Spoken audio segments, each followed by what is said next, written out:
welcome back to A Minute with Mama.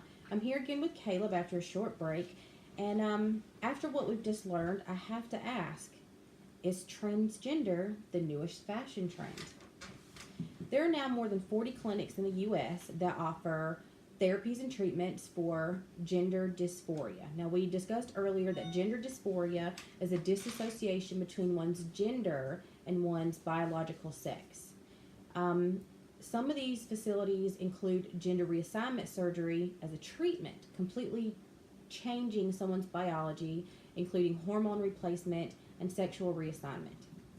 Another article put out by the International Review of Psychology, published in 2007, entitled After the Change, tells us that 56% of people that go through all of these therapies, psychological treatment, and eventually get the sexual reassignment surgery remain depressed after said surgery. And a further 21% of these people go on to commit suicide or attempt to commit suicide.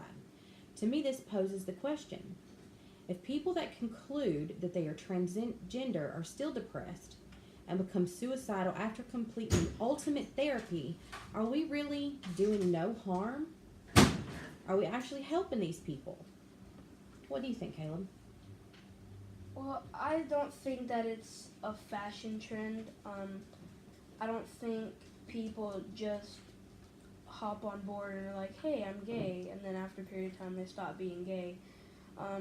Or, hey, I'm a girl, and then stop being a girl. I don't think that's what people are doing. I think there are a lot of transgender people who are scared to live that way, and that it's being socially accepted. They can finally come out as a man or a woman or whatever they want to identify as and live openly like that. Okay, very interesting perspective.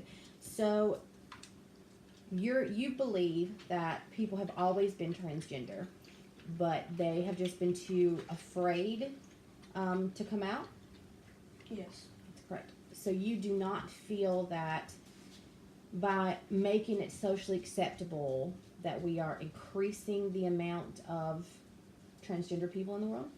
I don't believe that at all. All right, so what do you think is an appropriate age for someone to decide they are, or even to begin thinking that they may be transgender? Do you think it's a from birth thing, like Kate, or do you think someone needs to be older to fully connect with that? I believe they need to be older. Like I said, I think Kate was rushed and she won't enjoy her life. I believe you need to be around 19, 20 to decide if that's the life you want to live. Okay. What's different at 19 and 20 than, say, 8 or 9? 19 and 20, you shouldn't have the influence of anybody else. You should be starting to be independent, make your own decisions. At 8 and 9, your parents do a lot of things for you. They think for you sometimes. I just think you need to be older to decide what you want your life to be like. Okay, interesting perspective. Do you feel like sexuality plays into gender acceptance at all?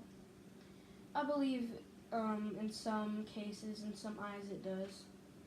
Okay, so if a young boy, say a boy of your age, if he has feelings of being gay and decides that he's really a girl, do you think that that is from true transgender, or do you think it is from gay rejection?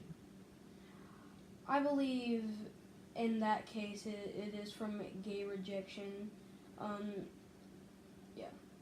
Okay.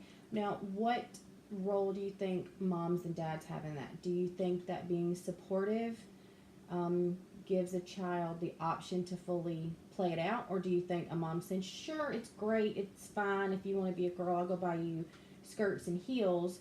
Do you think that that allows the child to come to a natural conclusion, or do you think it pushes them one way or the other?